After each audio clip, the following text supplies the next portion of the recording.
A inspiração que eleva. Saudações! Hoje o nosso tópico de meditação dentro do tema A visão do espiritual é o fundamento dos nossos atos como pessoas espirituais. Em todo o mundo, a corrida pela busca de soluções para os desafios que enfrentamos continua de uma forma acelerada. Temos a bênção de haver pessoas entendidas no campo da medicina, da economia, do bem-estar social e espiritual.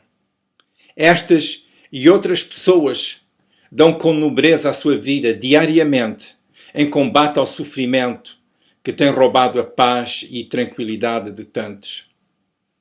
Enquanto isto, todos procuramos desenvolver a qualidade da nossa participação para que esta seja adequada. É nesta perspectiva que gostaria de comentar a necessidade de um serviço que necessita mesmo de ser feito.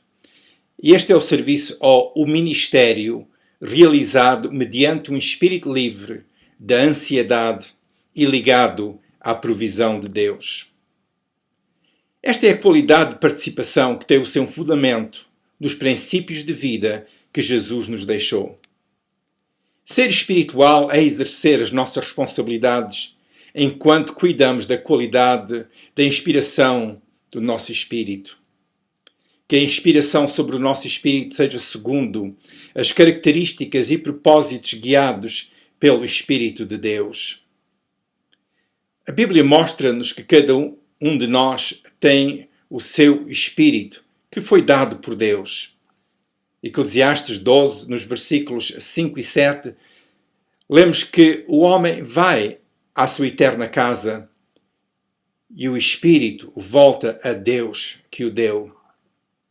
Isaías 42, 5 diz: Assim diz o Senhor que criou os céus e os estendeu, que formou a terra e a tudo quanto produz, que dá a respiração ao povo que nela está e o espírito aos que andam nela.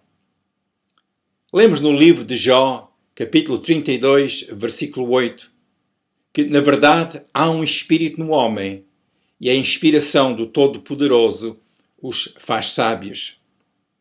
Como a Bíblia nos mostra, o espírito humano existe porque este foi dado por Deus. E não só, foi Deus, pela sua inspiração no ato da criação, que os fez sábios, isto é, o ser humano e o seu respectivo espírito foram feitos sábios, foram criados já com esta característica da sabedoria. Vemos, portanto, que o ser humano tem o seu lado espiritual. Tendo presente esta realidade acerca de nós mesmos e perante os grandes desafios que enfrentamos, nesta ou noutra ocasião, é importante o nosso espírito estar sereno e livre da ansiedade. É importante elevar o nosso espírito humano a Deus e dizer: Senhor, necessitamos da sabedoria neste momento angustiante. Para entender ainda mais sobre o nosso espírito, notemos que a Bíblia diz que os que estão em Cristo andam segundo o Espírito. Romanos capítulo 8, versículo 1 e 4 dizem: Portanto, agora nenhuma condenação há para os que estão em Cristo Jesus, que não andam segundo a carne, mas segundo o Espírito. Para que a justiça da lei se cumprisse em nós, que não andamos segundo a carne, mas segundo o Espírito. Isto é, os que estão em Cristo, além de estarem sem condenação, ou não estarem mais debaixo de condenação, eles também têm outra inspiração de vida. Notemos o facto da pessoa que está em Cristo, que não está agora condenada. A pessoa em Cristo não está condenada porque veio a Jesus com fé no que Ele fez na cruz por si e recebeu o perdão dos seus pecados. E foi declarado justo por Deus. E quem está declarado justo já não está condenado, não está mais debaixo da condenação. Logo que tenha ocasião, leia Romanos capítulo 8, que diz mais sobre este assunto, sobre o novo estado da vida da pessoa que está em Jesus. Tudo isto foi possível porque o Senhor Jesus levou sobre si o castigo pelos nossos pecados. Uma vez que este castigo foi administrado, foi-nos dado o caminho para o nosso perdão e também da nossa justificação. É importante compreender este ponto, porque nesta altura em que a aflição afeta tantos de nós, segundo as características humanas, é natural a pessoa sentir-se culpada ou sentir-se abatida e até pensar que está em pecado diante de Deus. A Bíblia diz para os que estão em Cristo, se já veio a Jesus com fé, a Bíblia ensina-nos que fomos perdoados e também justificados. Esta é a oferta de Deus. Não é o que nós dizemos, é o que Deus diz a nós e conforme nós lemos na Bíblia. Romanos 8, versículo 1 e 4 falam sobre andar segundo a carne e andar segundo o Espírito. Em termos bíblicos, andar segundo a carne é andar segundo a inspiração natural e sem o Espírito de Deus. Mas andar segundo o Espírito é a pessoa estar em Cristo, que a remiu, e viver mantendo a comunhão entre o seu Espírito e o Espírito de Deus. Isto é dar liberdade ao nosso Espírito, que foi renovado em Jesus, para que possa emergir em toda a provisão de Deus. Neste mesmo capítulo 8 de Romanos, o versículo 16 diz: o mesmo Espírito testifica com o nosso Espírito que somos filhos de Deus. Em Romanos 8, que comenta mais sobre este aspecto do relacionamento entre o Espírito humano e o Espírito de Deus, vimos que, por estarmos em Jesus, que temos o Espírito de Deus em nós e que vivemos nesta comunhão que é tão vivificante e vital. Portanto, ser pessoa espiritual é ser inspirado pelo Espírito Santo e viver nesta mesma comunhão com o Espírito Santo numa base contínua. Nisto vimos que é possível a pessoa tomar conta das suas responsabilidades diárias e viver cuidando delas enquanto continua numa constante comunhão com o Espírito Santo. Vejamos ainda o que o apóstolo disse em 1 Coríntios, capítulo 2, versículos 14 e 15. Ora, o homem natural não aceita as coisas do Espírito de Deus, porque para ele são loucura, e não pode entendê-las, porque elas se discernem espiritualmente. Mas o que é espiritual discerne bem tudo, enquanto ele por ninguém é discernido. No contexto deste texto bíblico, o ser humano, no seu estado natural, não conhece outra realidade senão o natural, e por isso está limitado ao natural. Só pode pensar nessa dimensão. A sua visão de vida está condicionada pelo que é do mundo natural. O natural só pode usar os meios naturais para resolver os problemas da vida. E nem sempre pode, porque há problemas que transcendem o natural. Como podemos entender, neste conhecimento, o natural não está capacitado para os assuntos que transcendem ao natural. O seu conhecimento não está capacitado para o espiritual, porque não é segundo o Espírito de Deus. Mas, por seu lado, o espiritual, porque tem sido e vai sendo iluminado pelo Espírito de Deus, discerne o que se passa. E porque tem outra visão, ele tem outro entendimento. O aproveitamento que fazemos do texto bíblico de 1 Coríntios capítulo 2 é que o espiritual pode discernir a natureza dos empecilhos que vêm nesta altura. O medo e a ansiedade que têm procurado acompanhar a novidade do presente querem tomar residência no espírito e alma das pessoas e influenciar a forma de observarem as circunstâncias que invadiram o nosso espaço.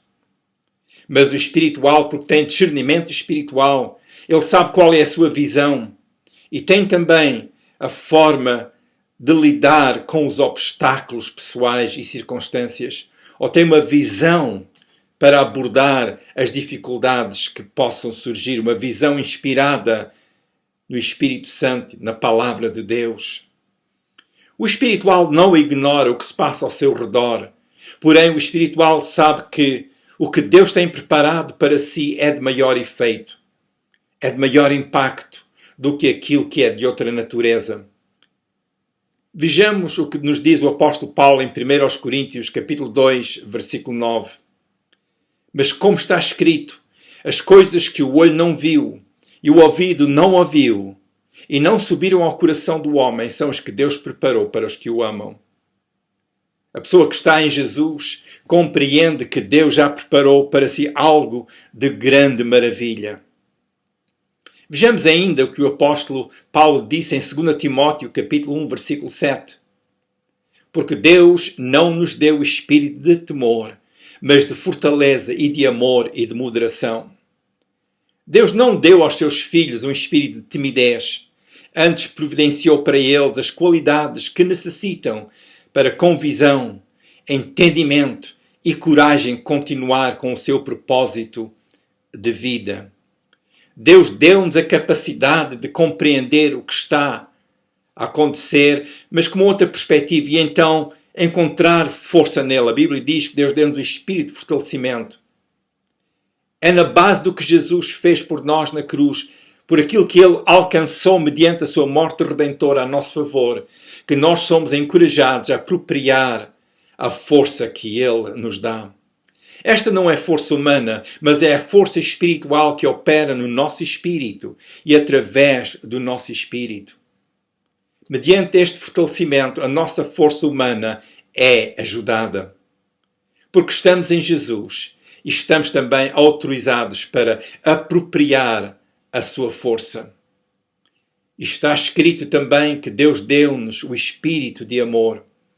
Este aspecto é importante porque onde há amor de Deus, a pessoa está com um sentido de segurança, como a criança que se sente segura nos braços do seu pai que a ama.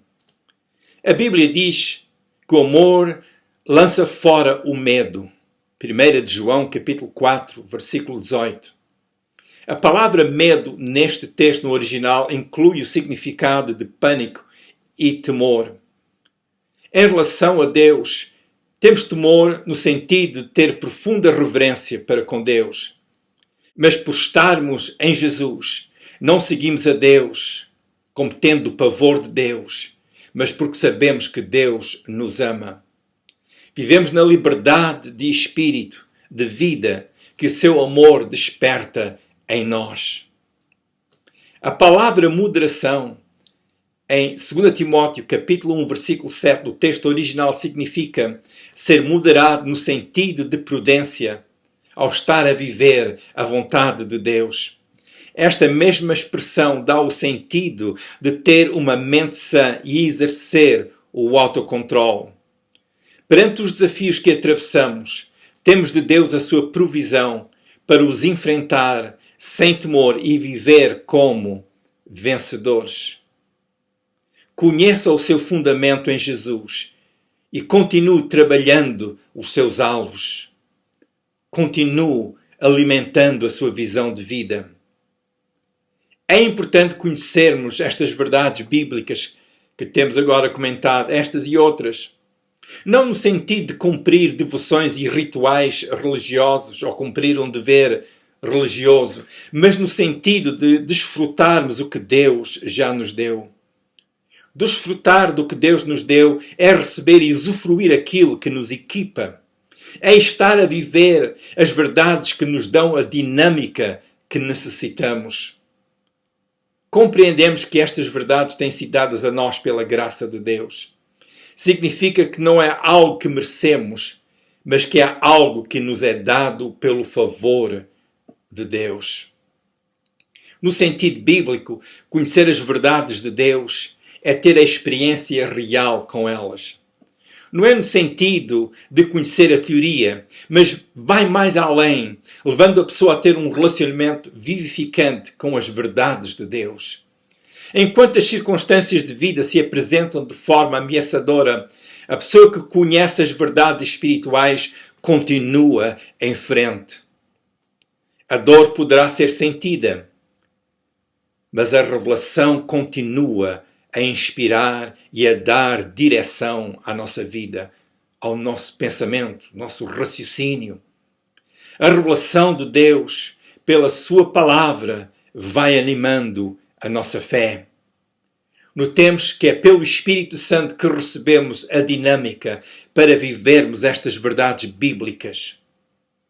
Ora Deus, que esteja numa ocasião em que a sua vida possa soar como a águia que sobe aos céus. E então gostaria de terminar com esta leitura de Isaías, capítulo 40, versículo 31, que nos diz: mas os que esperam no Senhor renovarão as suas forças e subirão com asas como águias. Correrão e não se cansarão, caminharão e não se fatigarão. Eu oro que as bênçãos de Deus, dadas através de Jesus, sejam sempre amplamente desfrutadas na sua vida. No próximo estudo iremos considerar o princípio da fé e como esta fé é tão importante para a nossa visão de vida e no alcance dos nossos alvos e, em especial, nesta altura em que enfrentamos um enorme desafio. Que Deus o abençoe amplamente. E esteja atento aos próximos vídeos.